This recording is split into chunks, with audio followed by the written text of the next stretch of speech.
তাদের মুখে খাবার উঠিয়ে দেওয়ার জন্য ফাতেমা হযরত আলীকে ডেকে বলে, স্বামী গো, আমিও না খেয়ে তুমিও না খেয়ে কষ্ট সহ্য করি, কিন্তু কলিজার টুকরা হাসান হুসাইন যারা সমস্ত যুবকদের জান্নাতের লিডার হবে, নেতা হবে, সুবহানাল্লাহ, তাদের না খাওয়া দেখে, তাদের পেটের কষ্ট দেখে আমি ফাতেমা সহ্য করতে পারি না। ও স্বামী, আমার বাবা বিশ্ব নবী, রহমতুল নবী, মদিনা ওয়ালা পয়গম্বর আমাকে যে চাদরটা দিয়েছেন শখ করে, আমার সেই চাদর দরকার নাই।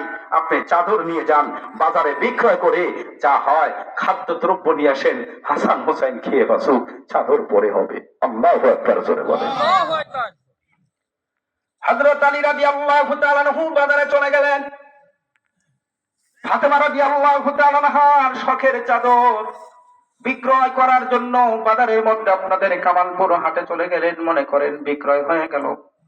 হযরত আলী রাদিয়াল্লাহু তাআলা আনহু তার চাদর বিক্রয় করলেন মাত্র 6 টাকা।